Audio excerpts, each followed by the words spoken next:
Okay, guys, I've been traveling for 2 days. My flight got delayed, really delayed. And so if I fall over, I hope that there's a doctor in the room. Yeah, someone? No? First? No? First aid? Okay, yeah, one, Charat, great. Two, okay. I might not die today. So yeah, guys, I'm going to talk with you guys about something that is not traditional. So I'm bringing the metaverse perspective into another dimension.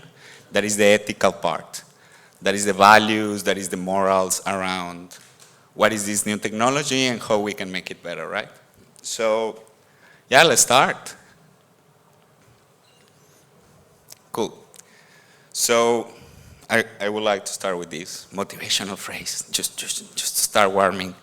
That is, those who don't remember the past are condemned to repeat it. George Santayana, yeah. So the problem is that right now we're learning and we're developing a new future. We're developing a new technology that we don't know where it's going. But we have some clues in the past. We can see social media, we can see the internet, how it's been developing for the last years. And we can see the mistakes that we already did. And now we have the opportunity to make it a little bit better or different. So, as I would say 20% of the people here are using their cell phones now. First of all, shame on you. Yeah, I judge you. Yes, yeah, taking notes, yeah. For your girlfriend or for your mom, yeah, good. Yeah. So, every single person here have a cell phone, have social media, and spend from 2 to 8 hours per day. And if you are telling me I don't do that, I will tell that you're a liar. Sorry about my accent, I'm Mexican. You're, and I will be able to fight with you because I'm really sure that you do, on average, right? You can go to the settings and you can learn about that. So the society is changing, and this is not working. Cool. And cool. And the really important information that we're sharing is just food posts, where we're learning about other people's babies. We're learning about what did you did this weekend. You went to party, you went to holidays. And it's just spam content, right? But we're scrolling and scrolling over and over and over. And we don't know when to stop. We don't know what is our motivation. We don't know what we are really sharing. We don't have a sense of where are we going with this technology interaction. And this is what social media does. They have algorithms that makes you addict, and they have these amazing applications that just let you scroll and scroll and scroll and see people food, and see people babies, and see people travels around the world. And for what, right? So, but the internet as well have a few good things, and the main good thing that I've been looking at for the past years are definitely memes, 100%. This is the best thing that can happen to society. Because now we can have these images that allows you to learn on a fast way and just have fun around it, right? So this social media has been impacting the world. It's been impacting people's life. And not everything is fun when we start to talk about this. If we learn about the past, if we learn about social media, we can see that it's a little bit destructive, it's a little bit disruptive, and it's hurting the humanity in the way that it's being developed right now. So I'm going to tell you one story, and this is kind of like a sad story, right? So there was this young guy, he was 16 when he started to use social media. This guy started with memes, then he started with Facebook, then he started with Instagram, then he started with Snapchat. And he was spending 6 hours, 7 hours, 8 hours per day just scrolling, scrolling, scrolling, watching videos, listening music, looking at other people's history. And he continued like that, under that addiction, till he was 21. And the problem is that he got depressed. He got isolated. He didn't have friends. It was a terrible experience for him. In one point, he didn't want to talk with anyone. He didn't want to eat anything. And the only thing that he was thinking about, it was the meaning of life, the life purpose. And because he didn't find the life purpose in 8 hours per day on social media, he tried to heal himself for 3 days. At 21, he tried to heal himself. He tried to take pills. He tried to jump from a building. He tried to shoot himself. But he was saved by his family. He was a lucky guy. He was a really, really lucky guy. By the way, that guy is me. It's okay, it's okay.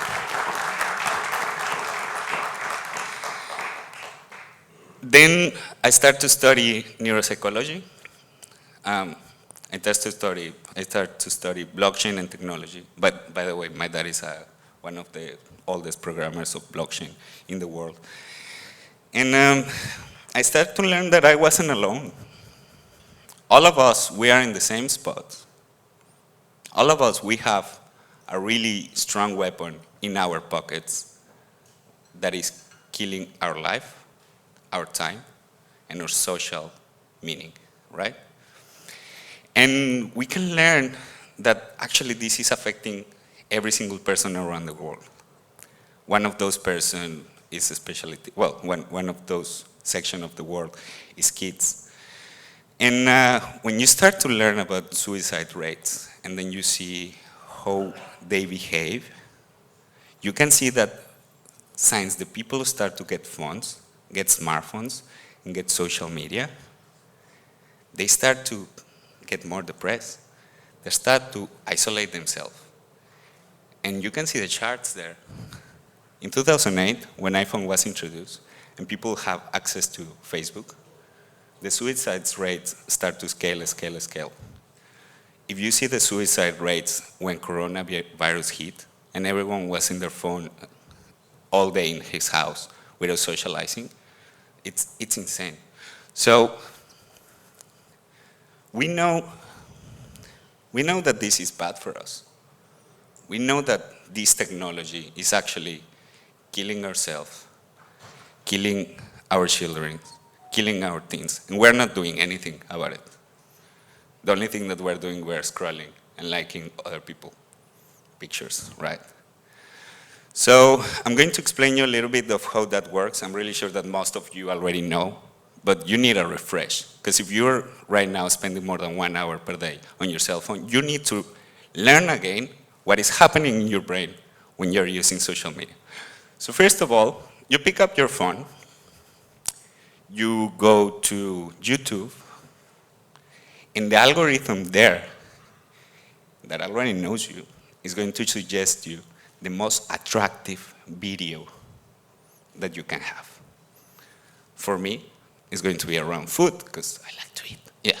For you can be how to do your nails, how to put makeup, strong cars, yeah, psychology, philosophy, technology, Metaverse. So you start, and the first thing that the app does is catch you up. And then your dopamine and serotonin, that are the neurotransmitters of pleasure and happiness, just activate, and you feel fresh, and you feel excited, and you feel like you can rule the world by watching other people's videos.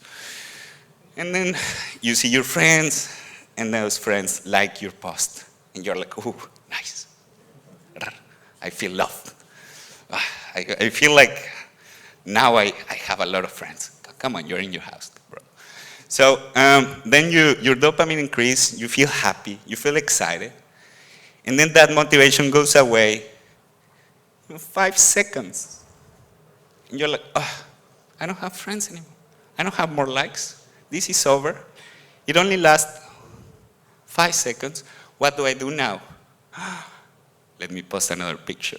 And in this picture, I'm going to show my muscles. Or I'm going to show my car. Or I'm going to show the food that I can afford. And then you start to do that again. And then you receive more likes. And it's a circle, right? And this is how the addictions get done. You never stop doing the same that you're doing. Like you're just on a circle over and over and over. But the problem is that every time that you go into that circle, the time, the reward goes lower. So when you get that reward lower, you need more. And when you need more and you don't receive it, you get sad. And when you get sad, stuff can happen to you. So I don't know if you know this lady. If you Google her, you can look for Facebook Whistleblower. So she's an ex-product manager at Facebook, and she was learning a lot about Facebook internally. And her job was to discover how Facebook affects society. She got fired, obviously. And you can learn that what she says, I believe Facebook products harm children, struck division, and weaken democracy. Because actually the algorithms can influence on your votes, but we're going to go there soon. So we know, and people internally know about this. And now we have the opportunity. We have the opportunity to create a new social media. We have the opportunity to build a new future. This future is going to be different. This future is going to be in 3D. It's going to be immersive. It's no longer a screen in your hand. It's a screen in your eyes, right? Yes. Yeah, it's hard. It's really, really, really hard. Now you are going to have bodysuits that when someone touches you, you feel it. When you are balancing and doing surfing, you actually feel the water.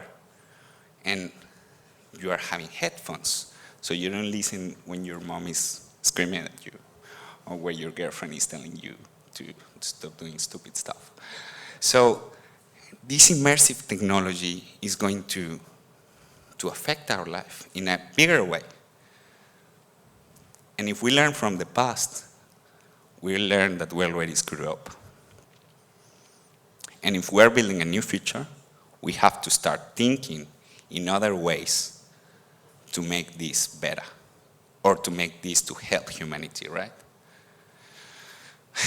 So 1 year and a half ago, no, one year and some months ago, not a half, I hired a team with Grant Leonard's here. He's my business partner. We hired a team around 6 people, and we just start to learn everything about the Metaverse, everything. We did 400 articles around Metaverse news just to understand what the hell was this technology. And we discovered that no one knows. No one knows where this is going. Like, no one really knows. But we understood that we can be the ones that shape that future. We can be the ones that change the rules. We can be the ones that actually make an impact on how this is going. So we developed 4 pillars that allows you to have a different path from social media, right? So those pillars are wellness, privacy, regulation, and accessibility. So the first one, who here, well, for the ones that doesn't drink alcohol, when you drink alcohol, next day, you feel really happy, you love everyone, especially the people that scream at you in loud noises. This is the best thing. Jokes. When you drink, the next day you have something called hangover. Yeah, hangover is when you feel like super sad, you hate everyone, you don't want to eat, you don't want to drink, right? And when you use VR, you have hangovers. This is actually You can do a research about it. You have hangovers, right? So we know that this technology hurts you instantly. After 1 hour, you already feel dizzy. You really feel like with nauseous. You feel like, where the hell I am? This is reality. So one of the first thing, well, the first thing is wellness. And what we have to do to achieve a better metaverse, the first thing of us is time limitation. So how much time are you going to spend in this 3D world? Some people call it the matrix. How much time are actually going to spend there? So we thought, okay, let's do something fun. Let's create a metaverse. But as well, let's tell people, hey mate, you already spent 30 minutes. Go with your wife. Go and eat. Pet your dog, pet your cat. Do something else. And then after 1 hour, you go and then you say, hey mate, it's already 1 hour. You don't feel hungry. You don't want to do exercise. You don't want to go to the toilet. And then after 2 hours, it's like, hey mate, it's enough. Goodbye. So you log out, right? So if you actually limit the people, you can avoid some physical damage and some brain damage as well. And then you have AI health monitoring. So we have these amazing algorithms in our cell phones that knows your personality, knows that personality and what you're doing much more than you. By the way, there's a girl, this is super famous. She was pregnant. She didn't tell her dad, but her dad started to receive marketing ads on baby products. Yes, Target, a company from the United States, got that, yeah. That's how much the cell phone knows you, yeah. So if we have this amazing technology that knows us, that by the way knows when you're depressed, and when you're depressed you're a better consumer, why we don't use it for monitoring us? What if we put the technology to actually learn about us and tell us, hey mate, you seem quite depressed. You don't want to go for a psychologist? Hey mate, I think that it's time to log out. Hey mate, you've been spending too much time working. It's time to go and do exercise. What if you use that technology that already know us when we eat, when we go to the toilet, when we watch movies and tell us what to do? Maybe that's a good idea. So we developed that technology. And then we have interaction alerts. These interaction alerts are, okay, you are watching stuff that you shouldn't. You are talking with people that you shouldn't. So we're going to remove you from here. Then we have that is, we have to make this as much unrealistic as possible. Okay? This is really, really, really important, guys. If we make the metaverse hyper-realistic, that we already have the technology with Unreal Engine, we can start to have something called defragmentation. So you don't know if you're in the reality. You don't know if this is reality. Everyone knows right now here, I hope so, that we're not playing a video game. But when it's hyper-realistic, the brain will look at it and it say, wow, this is reality, I like this. I don't want to go to the other world. So if we make it like super, super cartoonish, we can help the people to make them understand that that is not the real world. Then we have a control that doesn't work. Then we have privacy. This is really, really important because when you're using your cell phone, the guys in the front line here, yeah, when you're using the cell phone, you don't actually get privacy, right? So Facebook already knows everything that you do, and you accept it in terms and conditions. But if you allow the people to have their own data, to have their own algorithms, to manage their own personality, to manage the content that they want to see, they're going to have a better privacy because they're not selling your data to companies, right? And then you have age limitation. So we're going to have this amazing world where you can be whatever you want. So what happened when a 40-year-old guy dressed as a cat speak with a 5-year-old kid, right? He can go and say, like one of not the worst scenarios, right? He can go and say, hey, go and take your dad's credit card and send me a picture because I'm a cat, right? So we have to segmentate the age inside this new technology.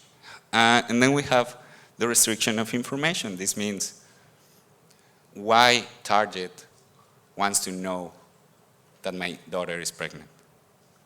Why? Why I have to give my data in order to get into a social media? Why I have to give my privacy? Why I have to give all the tools that I do in life? Or every single movement that I do is tracking me. Why do I have to do that? So we give that too. And we restrict the information that the people can see. Then we have the regulation.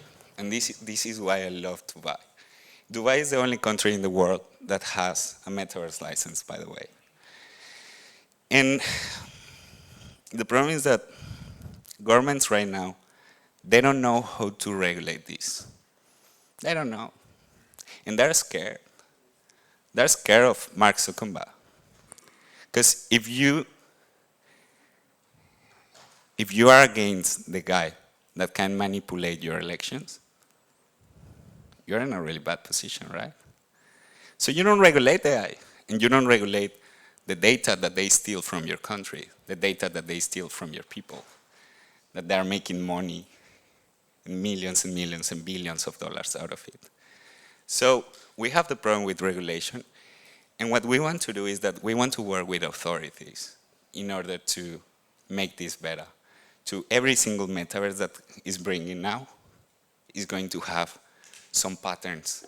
So kids can go to the casino. Kids can't watch certain content. We know what we're talking about, by the way. So one of the best things that we can do is we can partnership with governments, and governments can say, hey guys, we're already screwed up in social media. It's really hard to create new rules, but we have this new technology. Let's start. Then we have to regulate asset creations. The asset creations is around NFTs. Because what happens if a kid can become millionaire in 2 minutes or in 5 minutes, right? Or what happens if you want to create an NFT of Madonna without clothes, right? So we have to, that already happened, by the way. Don't look for it, it's terrible, disgusting. So if we start to regulate what you can actually tokenize, we can have a better future. And then if the government start to look into big data, so what is the data of the companies, what kind of data the companies are acquiring from us, and regulate that. That is a big step for humanity. Then we have AI profiling, that is basically, we have to learn how many people are spending their time and how much time they're spending inside our society. And we have to start to bring campaigns of wellness around it, right? So this is, if I was a government, I will do that. And by the way, since I start, I will say that around 50% of the people start to use the cell phone. This is how bad we are. And then we have accessibility, right? So this is, if you have money, you're going to be in the metaverse. If you have money, you can purchase this awesome tool set that allows you to run inside the metaverse. You can purchase this device created in Japan that actually allows you to taste the metaverse. So if you purchase a hamburger, you just put that device in your mouth and it tastes like a hamburger. It's insane. But it's only for people that have enough money for now, right? So if we solve, and NFTs are extremely expensive. Like, come on, you want to purchase a house for $500,000? Okay, good luck. If you're a 10-year-old guy, like, yeah. So if we bring accessibility around the new metaverse, we can bring a new pillar, and we can bring the normal people that are the kids into this and educate them into this new technology. And yeah, so we're building Utopia Metaverse right now. We're working really hard. my team around the world is working. They're giving their souls. They're giving every part of their body to build this new future because they have the same awareness as me. And we are fighting, like people in France are fighting, people in Mexico is fighting, people in United States, people in Philippines, people in Iran, people in Australia. They are really, really, really fighting, building this metaverse. And I'm telling you, we're not looking for get rich. We're looking for change the future. We're looking for make the next generation better. We're looking for make this virtual world a better place. Thank you.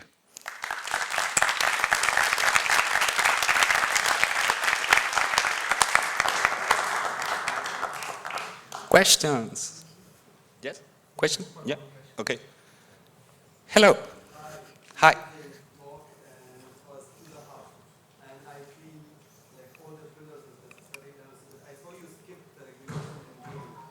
Oh, yes.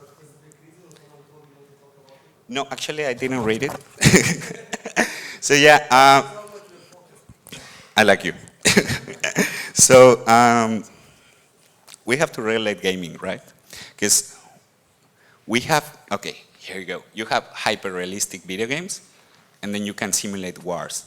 And then you have kids playing guns, throwing blood at their faces. But as well, we have casinos. Right now, the Decentraland casino, that by the way is not regulated in any place in the world and they don't have license, but we like Decentraland, we love Decentraland. Great metaverse. A kid can go there, because it's not KYC AML required, and spend their dad's money. So if we don't regulate gaming, we're going to be in problem. If we don't regulate gaming, our kids are going to be in problem. So yeah, that's the gaming regulation. Any other question? Yes? You mentioned in the first pillar that AI can help us to define what's good and wrong. Yes. What if the AI doesn't know what's good for us? Cool. Cool. That's great question. What's your name again? Emmanuel. Ah, same as you. Hey, nice. That's good. Cool. So we're designing a companion called Poki. We're doing an NFT drop around this. So this companion actually learns about you over the time. And this companion is going to be growing every time. He's an AI that is going to be learning about what is wellness, learning about what a human needs to be happy, what happened when you're 16, what happened when you're 30. And he's going to be giving you new standards of how to have a better life. Now, it's complicated because sometimes AI is bad. AI is wrong, sorry. But we're working on it and we will be working forever. Like this is not a one-time only AI development. This is an AI that will evolve with you and your users. Yes? Sorry, I just wanted to add to this. AI can be used in two ways. We're not necessarily needing AI to make the choice for us, and that it will tell you it's good or bad. We as people. He understands. Good stuff. Cool. Yes. He had it first. Sorry. So you spoke about utopia just now, and Yes. you spoke about many challenges from the beginning of the session today. Yes. So how are you targeting these challenges and remediating them through utopia for children, for adults, for health, for security, legislation, and... That's a cool question. So I'm not the smartest man in the world. I'm actually quite dumb. But I have amazing partnerships. So we're doing partnership with people around the world, like Charad. And these people are actually helping me because they've been spending years around this. Like they're experts, they're masters. And those people already have standards that allow us to regulate, for example, AI. And for example, my CMO, he's been in the metaverse space like 5 or 6 years. So my plan is to hire smartest people than me and do partnership with people with the same ethics and value around us. And that will help us to develop this. This is going to be a long way. until now, it's been really, really hard. But this is how it's going. So that's my plan. That answers your question. Yeah, yeah, kind of. Because as you said, it's still in the beginning, so Yeah. the answer will come later. Yeah, I hope so. Let's hope so. He had it first. Sorry. So I just had a point on making the metaverse not extremely realistic. Yeah. I kind of don't agree to that, is because why should we degrade what's possible just because we are worried, Yeah. right? For example, if that would have been the case, we would have never had Formula One car, because you could get killed in that. But you add safety to that. You have fast food and you have healthy foods. You choose what it is.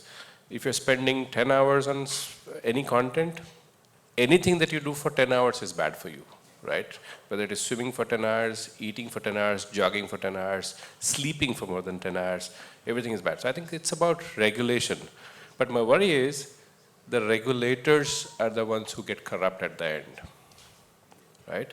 Which is the birth of Web3, is decentralization. So one person does not control, one company does not control, one group does not control. So I think that's the core, and if we do that and you have small bit of fast food in the morning, small bit of jogging in the afternoon, small bit of swimming in the evening, I think that will help do that better, right? Okay. Yeah, the way that we identify that problem, and let me see if I understood right, is how do you solve the problem with the centralization around this ruling? So, yes, that's kind of the question. Cool. So, my question is, And why do I sacrifice hyper-real experiences? Yeah, cool. Okay. Because we are worried that we're going to sometime start figuring that we are in the real world while we are actually in the virtual world. we don't. But here you go. What? I'm really worried about that my values are not good enough. I'm really, really worried about. I'm extremely worried about. Like, I don't want to become that guy that thinks that he knows what's the best for the world. But what I know is when people think collectively, we can take better decisions for humanity. Because you're thinking in yourself, and you're thinking in your children, and you're thinking in your grandparents. So what we did is that we are implementing a DAO regulation in the top of our metaverse. A DAO regulation, for the people that don't know, it's decentralized autonomous organization. This means a government that is ruled by democracy. So the users actually choose if they want to have hyper-realistic content or cartoonish content. So what we're doing to solve that problem is that I'm creating the values, I'm transmitting what I think that is the best, but I let people decide what they want to have for themselves and for humanity. Good. Thank you Have one so more much, question, but Emmanuel. yeah. Okay, cool.